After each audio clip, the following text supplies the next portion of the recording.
If you haven't seen part one of my story, go watch it first because none of what I'm about to tell you will make sense without it.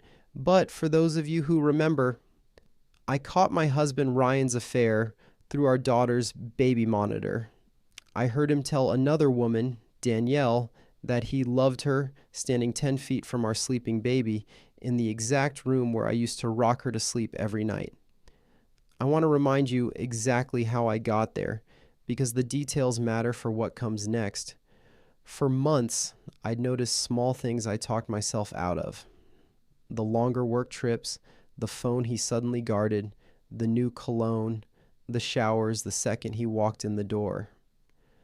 I found a hotel keycard in his jeans pocket that didn't match any trip he told me about. I found charges on our credit card statement for restaurants and a hotel I'd never heard of. I hired a private investigator. I got photographs. And then, on an ordinary Tuesday night, I heard his actual voice through our daughter Sophie's baby monitor, standing in her nursery, telling another woman he loved her and that he'd figure out a way to see her this weekend. I confronted him 2 weeks later at our kitchen table with everything laid out in front of him. The photographs, the statements, the fact that I already knew everything before he'd said a single word. He didn't deny it. His first question wasn't an apology. It was, "How long have you known?" I told him I needed space. He packed a bag and left for his brother's house that same afternoon. 2 days after that, going through our shared email account to deal with some routine bills, the kind of dull, practical task that somehow still has to happen even while your entire life is falling apart, I found a message sent to Ryan's personal account from an address I didn't recognize with a subject line that made every hair on my arms stand up before I'd even opened it. "We need to talk about the baby." I sat completely still at my desk, my daughter napping down the hallway, oblivious to the fact that her mother's entire understanding of her family was about to shift for the second time in 2 weeks.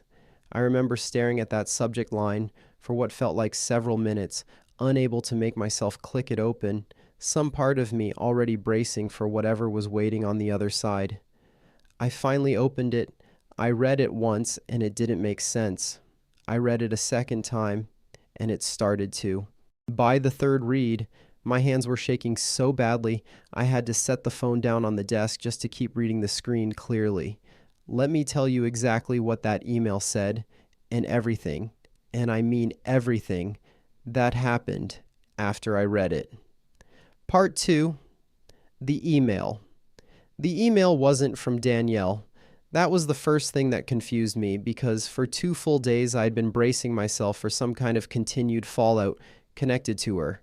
A threat, an apology, an accusation, something in that vein.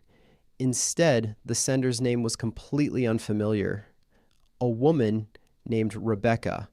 Not a name Ryan had ever mentioned once, not in passing, not in any context, in the entire 4 years we'd been married, and not in the 2 additional years we had dated before that. The email itself was longer than I expected, written in the tone of someone who had clearly sent versions of this message before, someone who was exhausted, frustrated, and running out of patience with being ignored. As close as I can recall it, word for word, it read something like this. "Ryan, I know you asked me not to contact you here, but you haven't answered my calls in almost 2 weeks, and I don't know what else to do. We need to talk about the baby. I'm due in 6 weeks, and I still don't have an answer from you about the medical bills, let alone anything about what happens after he's born. I've tried to be patient with you through all of this because I know things are complicated on your end, but I can't be patient anymore. This isn't just about you anymore. Please, please call me back. I mean it this time." I read that email standing at my kitchen counter, Sophie's baby monitor, sitting silent and unplugged on the shelf where I'd moved it days earlier because I genuinely couldn't stand to look at it, and I felt something enormous and cold settle into my chest. A second betrayal, stacked directly on top of the first one before I had even finished processing the initial devastation. Because here is what that email meant. Once the words actually landed, once I forced myself to sit with the full weight of them instead of flinching away, this wasn't only about Danielle. This was another woman entirely, another relationship existing in some form parallel to, or possibly even predating whatever had been happening with Danielle. And this woman, this stranger named Rebecca, whose name I was hearing for the first time in my life, was, according to her own words, 6 weeks away from giving birth to a child that was, unmistakably, implied to be my husband's. I sat down on the kitchen floor. Not the chair a few feet away, not the couch in the next room, the actual floor, my back against the cabinets, my knees pulled up toward my chest like I was trying to make myself smaller, like some instinctive part of my body understood that I needed to brace against something before I could process what I'd just read. I don't know how long I sat there. Long enough that my legs went numb underneath me. Long enough that when Sophie woke up from her nap and started calling for me through the monitor app on my phone, I had to physically remind myself how to stand up. I got her from her crib. I changed her diaper. I made her a snack, sang the same silly song we always sang about the little frog on the log, smiled at her the way I always did, and the entire time some completely separate part of my brain was still sitting frozen on that kitchen floor, staring at a subject line about a baby that wasn't mine, trying to understand how many more layers of my own life I still didn't know about. Part 3. The night I didn't call him. I want to be honest about something that I think surprises people when I tell this story. Given how quickly I had moved once I first found proof about Danielle, confronting Ryan within a matter of weeks with an ironclad case, you might expect me to have called him within the hour of finding that email, demanding answers immediately. I didn't, not that night, and not the next day either. Part of it was genuine shock, the kind that doesn't resolve into action right away, that just sits in your body like wet concrete, heavy and immobilizing. But part of it, I think, was a hard-won instinct I developed over the previous 2 weeks, the same instinct that had told me not to confront Ryan the night I first heard his voice through the monitor.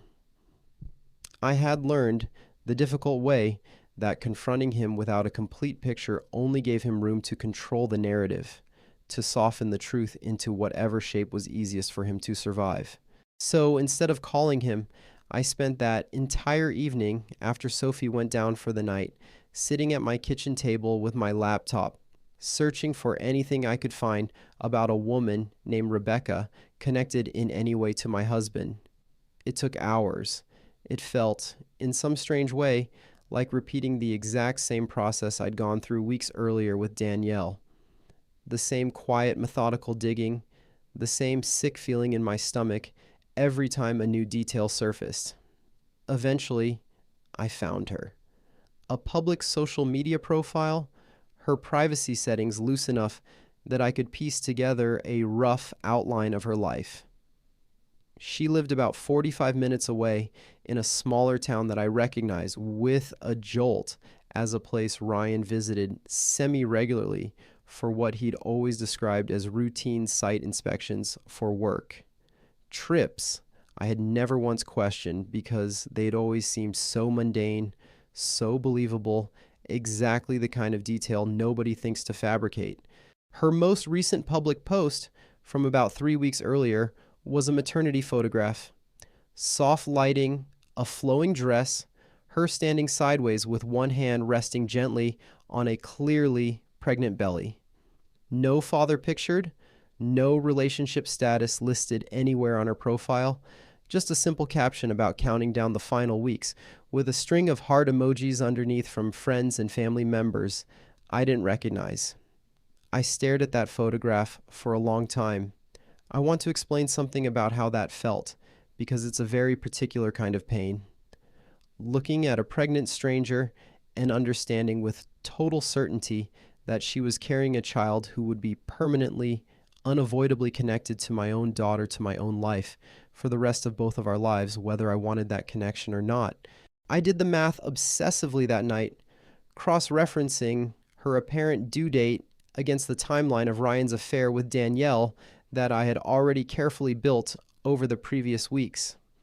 What I found made my stomach turn in an entirely new direction. Based on a typical pregnancy timeline, Rebecca would have conceived almost exactly around the time Ryan's late nights and unexplained trips had first started increasing, nearly a full year earlier, months and months before Danielle's name had ever entered my life or my vocabulary, which meant one of two things. And I genuinely did not know in that moment which possibility frightened me more. Either Ryan had been running two completely separate secret relationships simultaneously for the better part of a year, maintaining two entirely different women alongside our marriage at the same time, or there was some connection between Rebecca and Danielle that I hadn't yet uncovered, something that would make this entire tangled situation even more complicated than what I currently understood. I called my best friend Carly that night, close to midnight, my voice barely holding together as I read her the email out loud, word for word, twice. There was a long silence on the other end of the line before she finally said, quietly, in a tone I'd never heard from her before, "Megan, I think you need to talk to a lawyer before you talk to Ryan again. I mean it, before anything else." Part 4. The lawyer. I met with a family lawyer 2 days later. A calm, sharp, no-nonsense woman named Denise referred to me through a coworker who had gone through her own divorce a few years earlier. Denise had clearly heard every version of a story like mine 100 times before, and she managed somehow to be both deeply compassionate and completely unshaken by any of it, which was exactly the steadiness I needed in that moment because my own thinking had become a tangled, frightened mess. I brought everything with me to that first meeting. The photographs from the private investigator, the highlighted credit card statements, and now, printed and marked up with my own frantic notes, the email from Rebecca. Denise read through everything methodically, asking clarifying questions in a calm, procedural voice that helped, oddly, to steady my own racing heartbeat. She explained something I hadn't fully considered in the emotional chaos of the previous 2 days. That regardless of how many affairs Ryan had been having, and regardless of the existence of a child from another relationship entirely, the legal questions surrounding my own marriage, our shared assets, and custody of Sophie remained, in many important ways, a separate legal matter from whatever was happening with Rebecca. She was direct with me in a way I badly needed. She said, "I want you to separate, as much as you're able to right now, the emotional devastation of what you're learning from the practical decisions you need to make about your own life and your daughter's life. Those are two different processes, and you're allowed to move through them at different speeds." She also told me something that has stayed with me ever since, something that turned out to be more prescient than I wanted it to be. She said, gently but firmly, "In my experience, Megan, a situation involving one confirmed affair very rarely turns out to be the complete picture. People capable of sustaining a secret relationship for months, sometimes years, are very often capable of sustaining more than one at the same time. I'd encourage you, before you have any further conversations with him, to go in assuming there may still be things you don't know, rather than assuming you've now found the full truth." I remember feeling a fresh wave of exhaustion wash over me at those words, an almost physical heaviness at the idea that there might be even more waiting beneath the surface. But I also remember feeling, underneath that exhaustion, a strange kind of gratitude that someone was finally being completely honest with me about the shape of what I was dealing with, instead of offering the kind of soft, hopeful reassurance that so many people default to when they don't know what else to say. I left Denise's office that afternoon with a plan taking shape in my mind. I would confront Ryan with the email, calmly, deliberately, on my own terms. The exact same way I had confronted him about Danielle 2 weeks earlier. But this time, I promised myself I would not let him control the pace of the conversation with vague apologies, tears, or half answers designed to soften the blow. I was going to ask direct questions, and I was going to require direct, complete answers before I made any further decisions about our marriage, about Sophie, or about what the rest of my own life was going to look like. Part 5. The second confrontation, I called Ryan the following morning and asked him to come to the house on Saturday, while Sophie stayed with my sister for a few hours. He arrived, looking exhausted in a way I hadn't seen on him even during the first confrontation. Thinner, unshaven, the particular hollow-eyed look of someone who hadn't slept properly in weeks, sleeping badly in his brother's guest room while trying to hold together a version of himself he no longer fully recognized. I didn't ease into it the way I might have once. I set the printed email down on the kitchen table between us, the exact same table where I'd laid out the hotel photographs 2 weeks earlier, and I watched his face as he read it. I have genuinely never seen a grown man's face collapse the way Ryan's did in that moment. The fear I'd witnessed when I first confronted him about Danielle had been guarded, cornered, the fear of someone caught in a lie who was still frantically calculating his way out of it. This was something rawer, something closer to actual horror, the expression of a man realizing in real time that a secret he had genuinely believed would never surface, that existed in some entirely separate, walled-off compartment of his life, had just collided head-on with everything else he was already trying to survive. He confirmed it almost immediately, without any of the deflection or minimizing he'd initially tried with Danielle. Rebecca, it turned out, wasn't a recent development at all. He told me, his voice shaking, that he'd known her for nearly 3 years, that they'd had an on and off relationship that had started, he admitted, wincing as he said it, even before Sophie was born. He insisted, in a detail I genuinely still don't know whether to fully believe, that things with Rebecca had been mostly over by the time we got married, only to restart again, roughly a year ago, around the exact same time, it turned out, that Danielle had entered the picture as well. I asked him the question that had been sitting like a physical stone in my chest since I'd first read that email at my kitchen counter. Did Danielle know about Rebecca? No, he said quietly, not meeting my eyes. As far as I know, no. Absolutely not. Did Rebecca know about Danielle? No, he said again, his voice barely above a whisper. 2 entirely separate secret lives, running in parallel for the better part of a year, hidden not only from me, but from each other as well. I remember sitting there, processing the sheer logistical effort that must have required the schedules, the excuses, the careful compartmentalizing of 2 entire relationships alongside the one he'd sworn vows to protect, and feeling something shift inside me from raw grief into something colder and more clear-eyed. I asked him the question I most needed answered, my voice steadier than I expected it to come out. Is the baby yours? He said he didn't know for certain.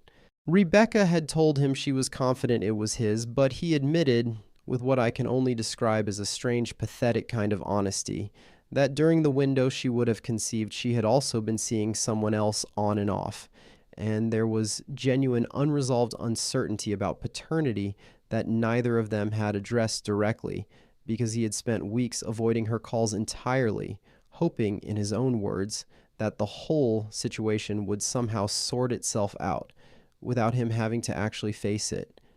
I sat across from this man I had married 4 years earlier, a man I had believed I understood completely, and I realized, with a clarity that felt almost peaceful in its brutality, that I had been living alongside someone closer to a stranger than a husband for a very long time without recognizing it. Part 5. B. The questions I couldn't stop asking. After Ryan left the house that Saturday afternoon, I sat alone at the kitchen table for a long time, staring at the two pieces of paper still sitting where I'd left them. The printed email, and beside it, the notes I'd scrawled during our conversation, dates and names, and half answers I'd forced myself to write down in real time so I wouldn't lose track of anything in the fog of the moment. I kept replaying one particular exchange from that conversation over and over, unable to let it go. At one point before he left, Ryan had reached across the table trying to take my hand and said, "Megan, I never stopped loving you through any of this. I want you to know that." And I remember looking at him, at this man I had built an entire life with, and asking him the only question that felt like it actually mattered in that moment. Then why does loving me look exactly the same as lying to me every single day for a year? He didn't have an answer. He just sat there, his hand still extended slightly across the table, until he finally pulled it back and looked down at his lap instead. I think about that exchange often, because I've come to believe it captures something important about how people justify this kind of prolonged deception to themselves. Ryan wasn't lying to himself about loving me, I don't think. I believe, in whatever complicated way his mind worked through all of this, he genuinely felt love for me the entire time he was also deceiving me.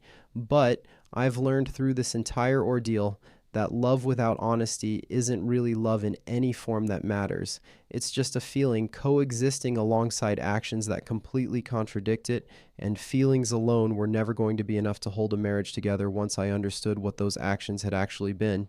That night, once Sophie was asleep, I sat on my bedroom floor with my laptop and made a list, an actual physical list, written by hand on a legal pad I found in Ryan's old desk drawer, of every single unanswered question I still had. Some of them were practical. How would custody work? What would happen to our house? How would finances untangle themselves? But most of them were harder, messier, more human questions that no lawyer could answer for me. Had any of the good years actually been real? Was there a version of him underneath all of this that I had genuinely known?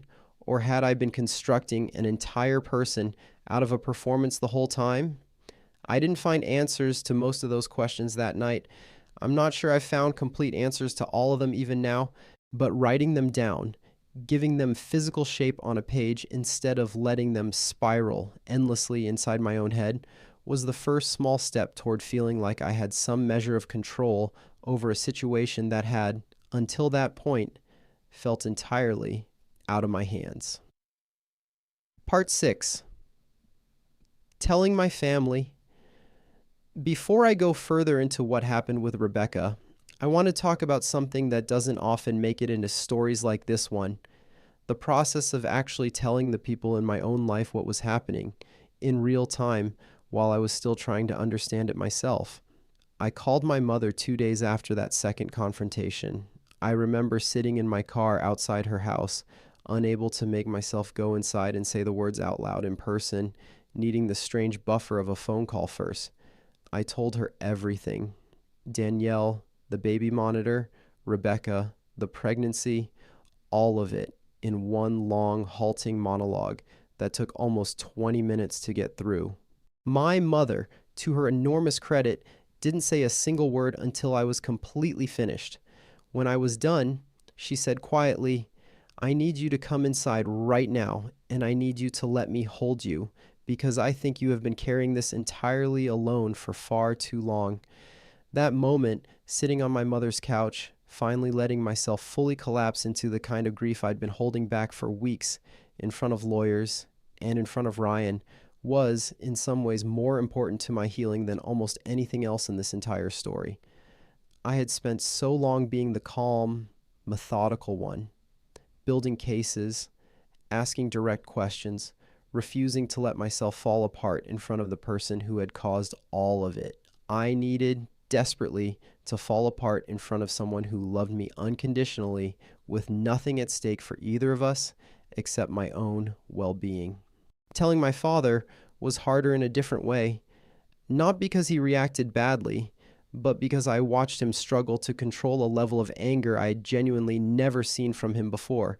A quiet, controlled fury that scared me slightly, even though I understood exactly where it came from.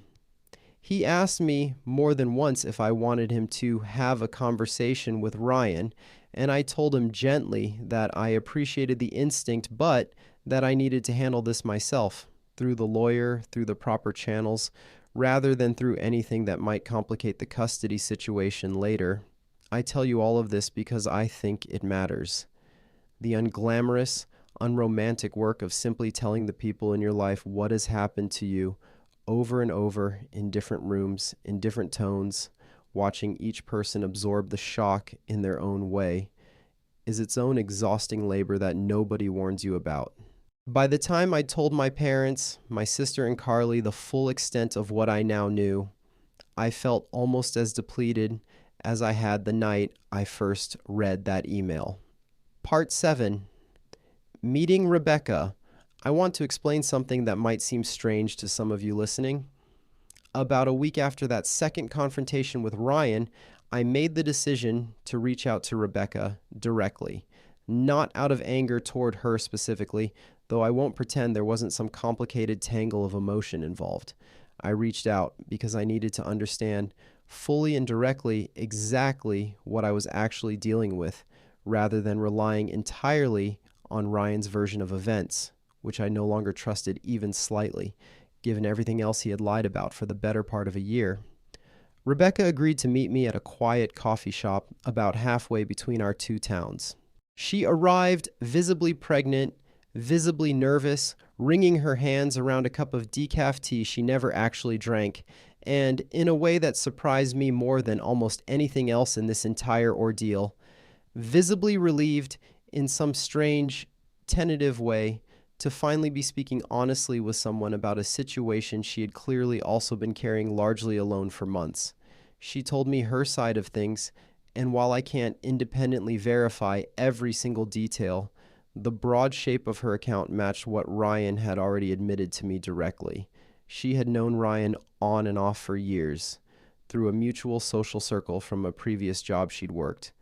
Their relationship had restarted, by her account, about a year earlier, around the exact same time, though she had no idea about this until I told her sitting across from her at that small table that Danielle had also entered his life. She told me Ryan had described himself to her as essentially separated, a phrase I recognized immediately with a bitter kind of clarity as the exact same category of lie he'd used to justify things with Danielle, simply wearing a slightly different disguise depending on which woman he happened to be lying to that particular month.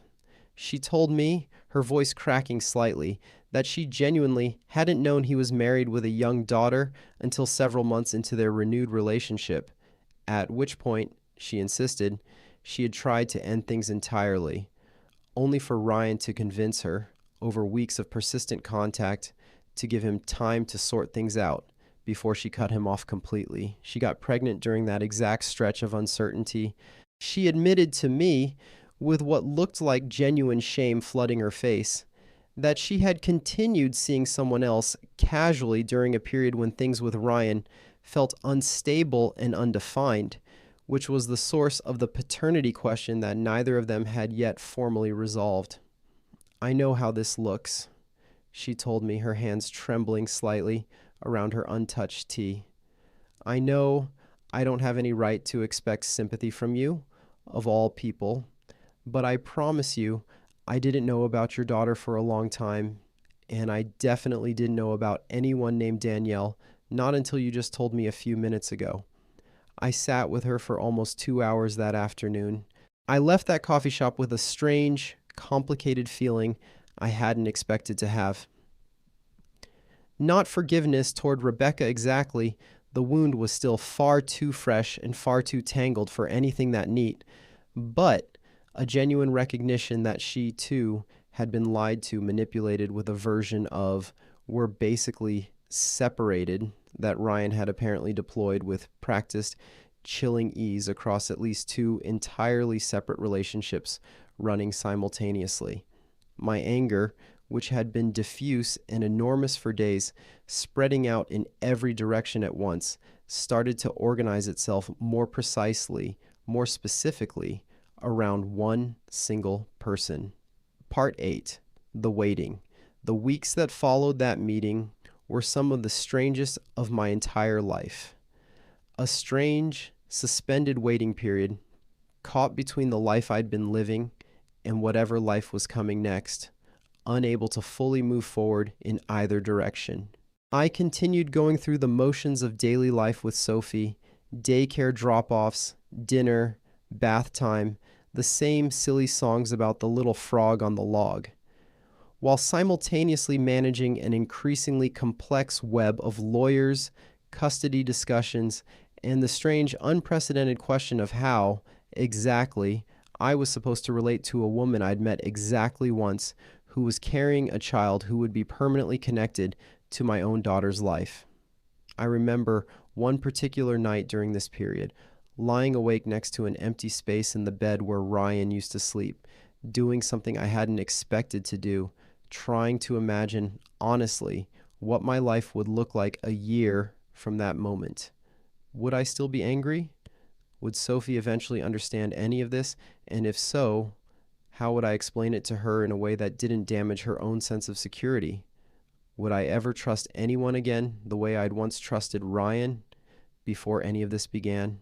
I didn't have answers to any of those questions yet, but I remember a specific moment of clarity during that waiting period. Sitting on my bathroom floor one night after Sophie had finally fallen asleep, crying in the quiet, private way you cry when there's no one left to perform strength for, where I realized, almost as a surprise to myself, that underneath all the grief and anger, I was still capable of imagining a future. Not the future I'd planned on, but a future nonetheless. Part 8. B. Going back to work. Somewhere in the middle of all of this, the lawyer meetings, the coffee shop conversation with Rebecca, the slow motion waiting for a baby who wasn't mine to be born, I still had to go to work every day, sit through meetings, answer emails, and function as a normal, competent adult in front of colleagues who had no idea my entire personal life had quietly detonated. I want to talk about this part, honestly, because I think it's an underappreciated kind of exhaustion.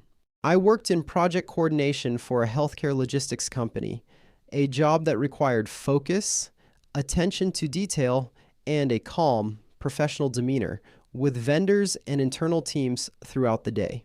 There were entire afternoons during this period where I sat in conference rooms nodding along to spreadsheets and delivery timelines while, underneath the surface, I was doing mental math about paternity test timelines and custody schedules. I told exactly 2 people at work what was happening.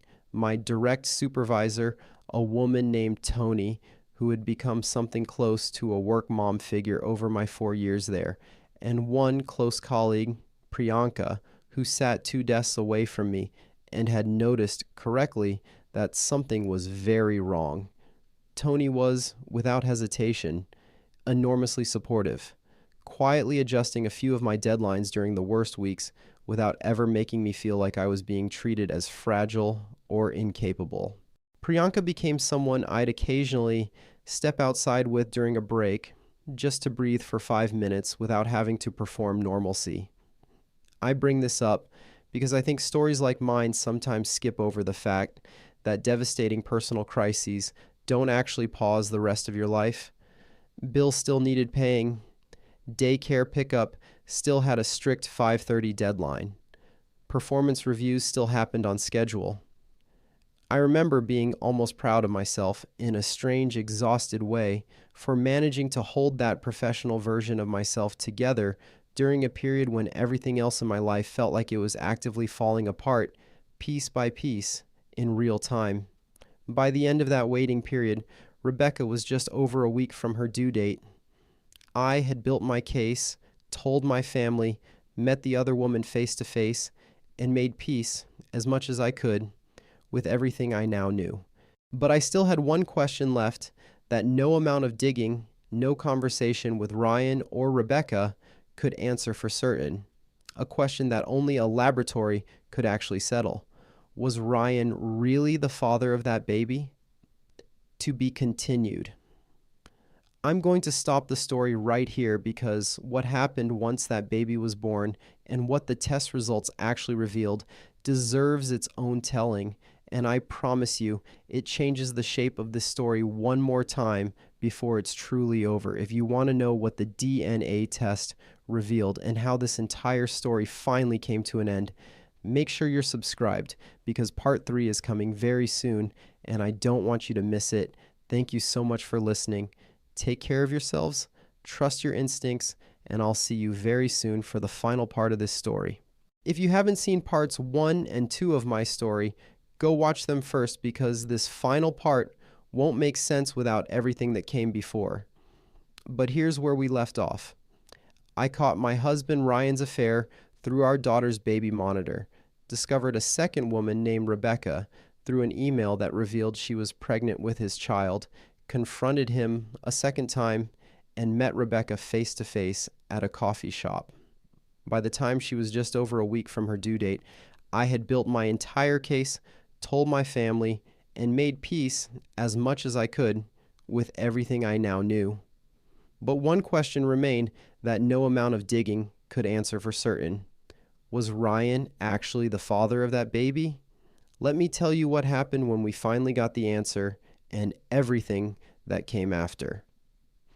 Part 2, the DNA test. Rebecca gave birth about a week later to a healthy baby boy. A paternity test, arranged quietly and carefully through the lawyers now involved on both sides of this increasingly tangled situation, confirmed a few weeks later that Ryan was, in fact, the biological father. I want to be honest about how strange it felt to receive that particular piece of news, not as Ryan's wife anymore by that point since I had already formally filed for divorce, but as a person who would now, in some complicated and permanent way, be connected to this child and to Rebecca for the rest of both of our lives, whether I'd actively chosen any part of that connection or not. Ryan, to his limited credit, did eventually step up both financially and over time in terms of actual involvement in his son's life once the paternity results came back confirmed. I won't pretend this part of the story resolved into some neat, satisfying redemption arc for him. It genuinely didn't, and I don't think it's my place or anyone's place to package his behavior into a tidier shape than it deserves. But I also won't pretend he simply vanished from that responsibility entirely either, because the full truth of this story includes both the very worst of what he did and the slow, imperfect ways he eventually began trying to take some real accountability for the consequences of it, once he could no longer avoid facing them. Danielle, when she eventually learned the full truth about Rebecca, not from me, but from Ryan himself, once the entire situation had unraveled beyond any possibility of continued concealment, ended things with him immediately. From what I understand secondhand, through mutual acquaintances who occasionally cross paths with people in Ryan's professional circle, she was as blindsided and devastated by the discovery of Rebecca's existence as I had been months earlier by the discovery of hers. I don't know Danielle personally, and I've made peace with never fully understanding her side of this story beyond what filtered back to me through others over time, but I don't hold the same sharp anger toward her now that I once did in those first raw, disorienting weeks. She was, in her own way, also lied to and manipulated by a man who had built an entire architecture of deception, sturdy enough to fool two separate women for the better part of a year, simultaneously. Part 3. The first time I saw him with the baby. About 3 months after the paternity test came back confirmed, I ran into Ryan at a shared custody handoff for Sophie, and for the first time, he had his son with him. Rebecca had asked him to watch the baby for a few hours while she ran errands, part of the slowly forming co-parenting rhythm the two of them were still figuring out. I want to describe honestly what it felt like to see that. I had braced myself in the weeks leading up to that moment for a wave of fresh anger, maybe even a kind of grief I hadn't fully processed yet. What I actually felt was stranger and more complicated than either of those things. I watched Ryan holding this small, unfamiliar baby with the same careful, slightly anxious competence he'd once held Sophie with as a newborn, and I felt a strange, disorienting collision of two entirely separate timelines of my life happening in the same driveway at the same moment. Sophie, not quite 3, looked at the baby with the open, uncomplicated curiosity of a toddler encountering something new, entirely unaware of the complicated adult history that had produced this particular scene. She reached out a small hand toward the baby's foot and said, "Baby," with a kind of simple delight that, in a strange way, cut through some of the tension I'd been holding in my own body. I didn't stay long. I handed off Sophie's overnight bag, confirmed pickup time for Sunday, and left. But I remember sitting in my car afterward, in my own driveway a few minutes later, crying. Not out of anger this time, but out of something closer to grief for the family I had once imagined I was building. One that had quietly, permanently expanded into a shape I never would have chosen, and now had to simply navigate as it existed, rather than as I wished it had turned out. Part 4. The divorce. The divorce itself took almost 8 months to fully finalize. Longer than I initially expected, complicated significantly by the custody arrangements for Sophie and the financial questions that inevitably tangle themselves through any marriage once it's being formally, legally dismantled piece by piece. I won't walk you through every individual legal detail because, frankly, much of it was exhausting, repetitive paperwork rather than dramatic revelation. The unglamorous administrative reality behind every emotional betrayal story you've ever heard, the part that never makes it into the dramatic version of events, but that occupies enormous amounts of actual time and energy. But I do want to talk honestly about the emotional weight of that entire period because I think it's the part people understand least from the outside looking in. Discovering an affair, even a devastating one, still carries within it a kind of terrible clarity. You find out, you're shattered, and then, eventually, slowly, you begin the long process of rebuilding. Discovering a second affair and a child from that second relationship and an entire hidden parallel life running alongside the first one, that doesn't simply double the pain in some straightforward mathematical way. It changes your relationship to your own judgment fundamentally and for a long time. I spent months afterward quietly, obsessively wondering what else I might have missed, questioning every single memory of the past 4 years, wondering which moments I had believed were genuine had actually secretly been careful performances all along. Therapy helped me more than I can adequately put into words within the scope of this story. I want to say that clearly and directly because I think stories like this one sometimes skip past the unglamorous, unromantic labor of actually healing, jumping straight from confrontation to moving on, as though the space between those two things is simple, quick, or linear. It was not simple. It took me the better part of a full year to trust my own perception of reality again in any consistent way, to stop assuming, in every quiet moment of a future relationship, that something was secretly being hidden from me underneath the surface. Custody was ultimately arranged so that Ryan sees Sophie on a regular, consistent schedule, and to his credit, he has remained reliably present in her life since the divorce was finalized, something I've come to accept, even though it required and still requires far more ongoing interaction with him than I would have preferred in those early, raw months following everything coming out. Whatever else he did, whatever else he is still Sophie's father, and I made a deliberate, conscious choice, the same difficult choice so many people in this exact position eventually have to make, not to let my own pain become something that damaged her relationship with him or her sense of security in the world more broadly. Part 5. What happened to everyone? I want to close out the practical threads of this story before I move into what I've actually learned from surviving it, because I know a lot of you listening will naturally be curious about where everyone involved ended up. Ryan moved to a smaller apartment about 20 minutes from where Sophie and I live now. He continues to co-parent Sophie on our agreed schedule, and from what I understand through the occasional necessary logistics we still have to coordinate, he's also actively involved in his son's life with Rebecca. Though the two of them never pursued any kind of ongoing romantic relationship beyond careful, businesslike co-parenting. Whatever brief window of possibility might have existed between them evaporated almost immediately once the full scope of his deception toward both of them came fully into the light. Danielle, as I mentioned, ended things with Ryan the moment she learned the truth about Rebecca. I heard secondhand, through Carly, that she eventually moved to a different city about a year later for an unrelated job opportunity that had nothing to do with any of this.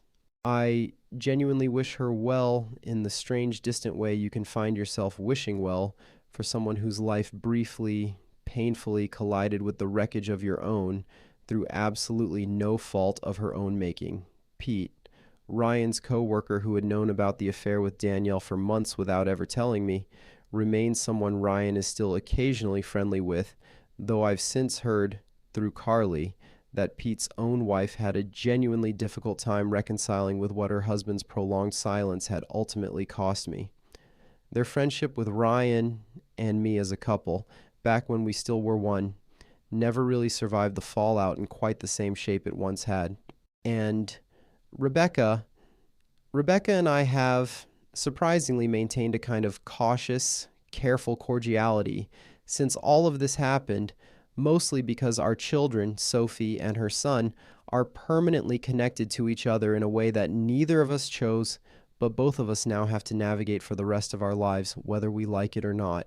We're not friends exactly, but we're not enemies either. There's a strange, unexpected solidarity that can form over time between two women who were both deceived by the exact same person, even when the road toward that solidarity involved a great deal of pain to walk through first. Part 6.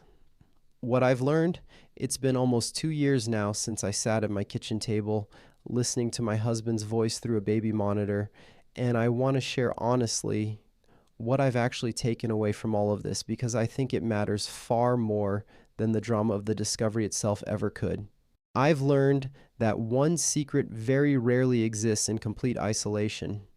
My lawyer was right to warn me not to assume I'd found the full, complete truth after the first affair came to light. If there's one piece of advice I'd offer anyone going through something even remotely similar, it's this. Don't stop investigating the moment you find your first piece of undeniable proof. Ask yourself honestly whether what you found actually explains everything you've observed and felt, or whether there are still unexplained gaps sitting quietly underneath the surface. In my case, there absolutely were, and I nearly stopped looking too soon, believing, mistakenly, that Danielle was the entire story. I've learned that anger, when it's finally allowed to exist fully instead of being pushed down for the sake of keeping a family together at any cost, is actually a form of clarity, not a loss of control the way I once feared it would be. I spent so many months suppressing my own instincts, quietly talking myself out of entirely legitimate suspicion because I was afraid of what it would mean about my marriage, my choices, my entire life, if I let myself fully feel it. Once I finally stopped doing that, once I let the anger exist and actively inform my decisions instead of constantly fighting against it, I made clearer, steadier decisions than I had managed in the entire year leading up to that point. I've learned that rebuilding trust in yourself takes considerably longer than rebuilding trust in almost anything or anyone else. It's one thing eventually to learn to trust a new partner again. if and when that becomes a path you choose to walk. It is a much harder, slower, more painstaking thing to rebuild trust in your own perception of reality after discovering that you spend an entire year living alongside a carefully, deliberately constructed set of lies without ever fully recognizing them for what they truly were. And I've learned, maybe most importantly of everything in this entire story, that surviving something like this does not require you to become a permanently different, harder, more cynical version of yourself. I worried in the earliest and rawest months that I would emerge from this experience permanently guarded, incapable of ever trusting anyone fully again, doomed to scan every future relationship for hidden threats. That has not been my experience in the end. If anything, I've become more attentive to my own instincts, more willing to trust the quiet, uncomfortable feelings I used to habitually talk myself out of, without becoming someone who automatically assumes the worst of every single person around me by default. Sophie is almost 3 years old now. She has no memory of any of this, and she won't until she's old enough for me to explain it to her honestly, gently, and appropriately, in whatever way feels right when that day eventually comes. In the meantime, she has 2 parents who show up for her, however imperfectly, on one side of that equation, and a half-brother she will grow up knowing in whatever unconventional configuration our slightly complicated extended family continues to take shape as the years go on. Part 7. The conversation I had with myself. I want to share one more moment before I close this out, because I think it captures something important that a lot of the practical details in this story don't fully explain. About a year after everything happened, I took Sophie to the same lake house upstate where Ryan and I had gotten married. Not his family's property anymore, since that connection had understandably dissolved along with everything else, but a rental cabin nearby that I found almost by accident while looking for a quiet weekend getaway. I hadn't planned the symbolism of it. I only realized once we arrived how close it was to the actual site of our wedding, visible faintly across the water if I stood at a certain angle on the dock. I remember standing on that dock one evening after Sophie had fallen asleep in the cabin, looking out at the water and having an actual out loud conversation with myself. The kind you have when no one else is around to hear you sound slightly unhinged talking to open air. I asked myself honestly whether I regretted any of it. Not the affair, obviously, not what Ryan did, but the marriage itself, the years I'd spent believing in something that turned out to be, for at least the final year of it, largely a performance. And I realized, standing there, that I didn't regret it. Sophie existed because of that marriage. The version of myself who had once stood on that same shoreline, absolutely certain she'd found someone good, had been wrong about the ending, but she hadn't been foolish for believing it at the time. She had made the best decision she could with the information she had. That distinction between being deceived and being foolish mattered more to me in that moment than almost anything else I'd worked through in therapy over the previous year. I stood on that dock for a long time that night until the mosquitoes finally drove me back inside. But I remember walking back into that little cabin feeling lighter than I had in longer than I could recall. Not healed completely, not finished with the grief entirely, but genuinely, solidly on the other side of the worst of it, in a way I could actually feel in my body instead of just knowing intellectually. Part 8. The person I am now.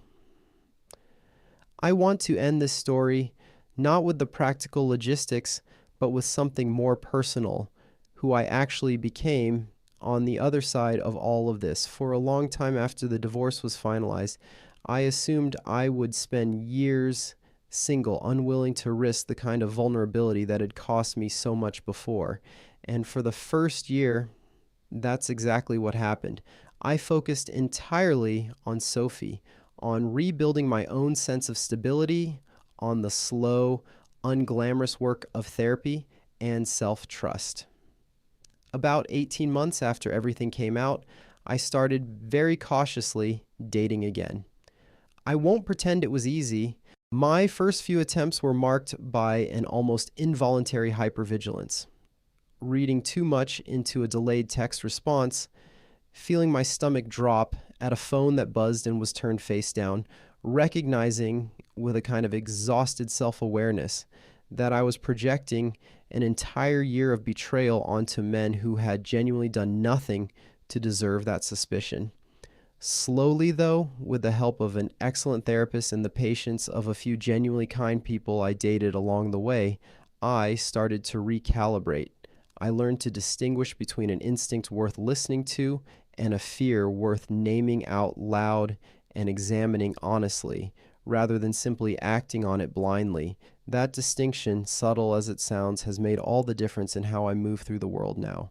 I remember one particular date, maybe 8 months into this slow process, where the man I was seeing left his phone face up on the restaurant table the entire dinner, notifications flashing openly, and instead of feeling reassured, I actually felt a strange, disorienting suspicion of my own reaction, waiting for some other shoe to drop, some hidden second phone, some detail I hadn't caught yet.